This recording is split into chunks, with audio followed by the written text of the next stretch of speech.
They say there are so many ways to kill a rat. Well, for you to train to teach in England, there are a lot of ways you can go around it. In this video, I am going to break down the different routes for you to train to teach in England.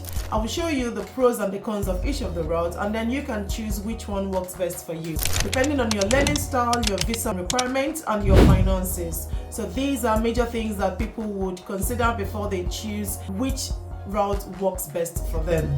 I'm Dr. Chini, and in this video I am breaking down all of the different training routes, and by the end of this video you should be able to say which one is best for you. Now please hit that subscribe button, like my videos, share my videos, and also tell your friends about it, because this is an opportunity you should tell everyone about. You all need to get into teaching. Grab a notebook and let's dive in. First, the most important thing for you to know is that all of these routes, they lead to the same qualification. And what is this qualification? QTS. The QTS is the qualified teacher status. This is the status you need to have for you to teach in England. The QTS is basically the qualification that allows you to teach in the United Kingdom. The routes differ in how much you pay, who you pay, how you train, the structure of your year, but the end result, they all lead to QTS. You will gain a QTS at the end of your training period. And that means you're a qualified teacher. So there's no best route. The best route is what works best for you. That is the best route. Now let's start from the first one, which is the school direct. In the school direct, you have tuition based and the salary. Now what's the meaning of the tuition based? This is when you're attached to a school and you pay the school to train you for you to become a teacher. Now, this method is often best for someone who does not require a visa. Now, that's because most of these schools do not have the capacity to issue you a certificate of acceptance or a certificate of sponsorship. Now, you also pay a fee towards this, but you are eligible for bursary. If you're training to teach a subject like physics, you can receive a bursary of £29,000, and if you apply for the scholarship, you get £31,000, which is about £2,000 higher than the bursary. Most of these schools partner with universities. You apply to a school which offers school direct offers, and then most of the schools are often affiliated with universities. The schools have an alliance with universities for them to offer this training. How does this work? So you apply to a school that has a school direct training place or offer. Most of these schools, they partner with universities, they form an alliance with them to help deliver your training. If they offer you a place, the next thing for you to do is to pay your tuition and of course apply for bursary, and then get the structure of your year, and that's it. In the course of your training, you might have to go to another school, because one of the requirements of the training is that you at least go to 2 different schools. This is to ensure that you get a robust idea of how the schools run. Now, there are different schools in England. There are the grammar schools, there are the academies, there are the independent schools, and the rest of them. So you need to shuffle between at least 2 schools in the course of your training. Your training fee is almost always a home fee, because it's £9,250, and that's because they do not offer visa requirements, they do not offer a visa sponsorship. So it's often for people who do not need any visa requirements. So if you're already in the United Kingdom, then this is a good opportunity for you, and your fee is only £9,250 for you to train to teach. You can get a student loan if you want to, if you're training to teach in high demand courses, and if you're eligible for a bursary. Most of the subjects have bursaries attached to them. Subjects like mathematics, chemistry, biology, a lot of subjects. If you go on the DFE website, you can see all of the subjects and how much bursaries they have, because all subjects have different bursaries attached to them. But come to think of it, mathematics, physics are almost one of the highest, but physics has a clause in it international students are eligible for. That makes it interesting. So technically, if you're going to pay £9,250 as your fees, your £29,000 covers that fee and still leaves you with a substantial amount of money for your maintenance. What does your typical year look like? You are in a classroom from day one, because this is school direct.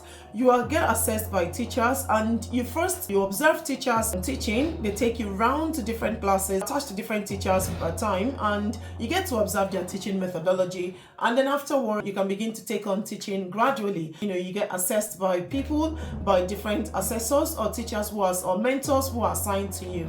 You also get to complete your assignments and your trainings, okay? Now, what are the pros of this method? Number one, you're in a school from day one. And number two, you have the opportunity of being employed by that school if you behave so well, if you're credible enough and your mentors and your assessors are quite happy with you, there's a high opportunity that you can get employed by that school. Then also, you build a relationship with your school, you form a good network there, and you're eligible for bursary or sponsorship. What are the cons of this method? First, you get to pay fees. Second, you might not get a PGCE. A PGCE is a postgraduate certificate in education. That's because you're attached to a school. A few schools who have an alliance with universities might give the offer for PGCE, but in some schools it's just your QTS. And lastly, this is more like a training, so you don't get a lot of the academic part of it, which is something like writing a thesis and you know how the university world runs. You get very less of that because you are doing more of practical and hands-on training. I will explain to you when we get to university-led. I mean the pros. One of the beautiful advantage of going through the university-led QTS and PGCE. Now the second part of the school direct is what we call salaried route. Now in this case, you're not a student, you are employed by the school and the school is training to teach you. So you are being paid salary by the school. You take up your teaching duties and you attach them also with your training responsibilities. So you basically do your teaching duties and you still have to take on your training responsibilities. Most schools will reduce your work hours and your, whatever you're supposed to be doing for them, they would reduce it because they know that you're training. So who does this fit? This route is best for people who have been employed as a teacher, as an unqualified teacher in a school for a while. Either you apply to train to teach or the management approaches you that it's time for you to go for your training. This route is also not for people who require visas because as an unqualified teacher, your salary may not meet the minimum threshold for you to be offered a certificate of sponsorship. So what does your typical year look like? One, you are training and teaching at the same time simultaneously, so it can be quite demanding. You have your own class to teach and you just have an assessor looking over you because that's your class. You get your salary while you are training to teach. Now what are the advantages of this particular route, the salaried? One, you get your payments. If you've been in that school, for some people move from supply teaching to being a qualified teaching, and this is just one of the ways. When you get attached to a school, after a while you can then apply to train to teach in that school. What are the disadvantages of this? One, it is quite tedious, it's quite demanding. You might get pressured at some point. Number two, you don't get a bursary at all, and there are fewer spots available for this kind of training. The advantages of this particular training route is that you earn from day one. You've been earning. Number two is that you have your class. You've been structured. You have your structured class. You know what you're going to do. You more like you have a routine. You have no tuition fee to pay. You earn from day one. You are in the classroom from day one. Possibly you've been in that class or you've been with that class for a while, so you know everyone there. You're not new in the environment, so it's more like it flows for you. It's a routine, and if a lot of people they deal better when they are in their natural environment or in a routine. Okay, so these are the few advantages that method has. Oh, now we have the SCITT method. The SCITT is spelled SCITT, and that's just an acronym that stands for School-Centered Initial Teacher Training. Now this is a bit similar to the school direct, but it differs in the sense that it's an alliance of bodies. A lot of schools come together to form a group or an alliance that offer teacher training services. So it's not just a single school training you now. The SCITT is a body of schools that come together and offer teacher training services, or they become teacher training providers.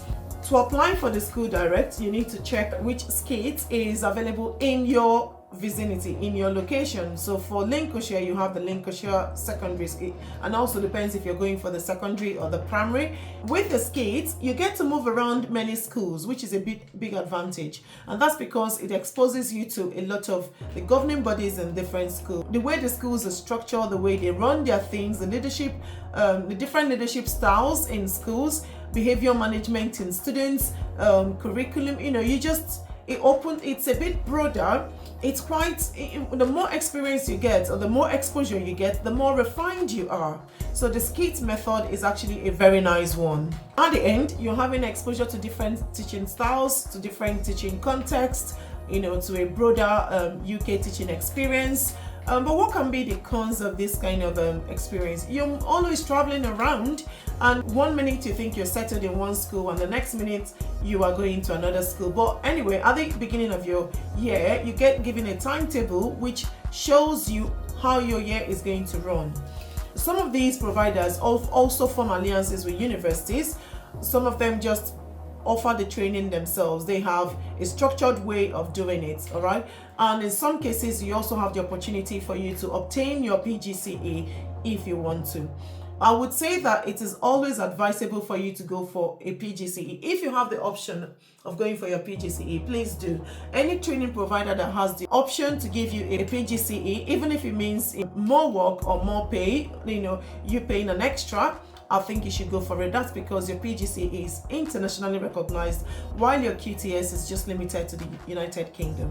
So this is also best for anyone who likes hands-on training, anyone who's happy to move around schools, anyone who does not need any visa, because most of the SCITTs, they do not have visa sponsorship. And the fee is also 9,250, so you're not paying a lot. You're eligible for bursary, and you are eligible for scholarship. Remember, you cannot get both the scholarship and the bursary. You can either get either of the two, all right? You're entitled to student loans and whatever perks that there are while you're training, you are fully entitled to that. Now, the other one that I'm going to talk about is the university-led. Now, with the university-led, you basically treat that one as a master's, as obtaining a PGCE in the university. So it's just the typical route of how you are going to do like a postgraduate studies in the university. First, you need to find which university is offering the course you want to train to teach in, and then you apply to them. You get to do your interviews and, submit your statement of purpose, and then you get assessed, you're offered admission, and that's it. You pay your school fees. Now, this university-led has a lot of advantages. With the university-led, you get to see a lot of school education pedagogy. You get to see a lot of seminars, a lot of presentations, thesis writing, assignments. They're just typical what university study is going to be like. That's what your university-led is going to be like. Now, you pay higher fees if you're not a home student.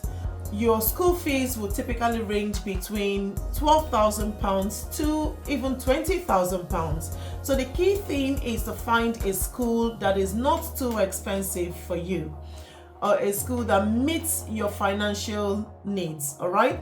Now, you might want to go for schools that offer at least around 14,000, 15,000 or thereabout. And if you're training to teach in subjects like physics, and you're to receive your bursary, if you do a little mathematics, that's £29,000. Subtract, assuming you get 15,000, then you're left with £14,000 for you as a maintenance fee throughout your year. Remember that this is paid over 10 months. So your first payment drops in first week of October, and your last payment is in July. So you get at least 1,400 for you to run on maintenance while you are training to teach, which is a beautiful opportunity for immigrants. Now, also the university-led is best for anyone who is coming in internationally. That's because it offers you the opportunity for you to obtain a visa by giving you a certificate of acceptance of studies, which is called your CAS. Universities have the capacity to issue you a CAS, which is one document that is very important for you to obtain your visa.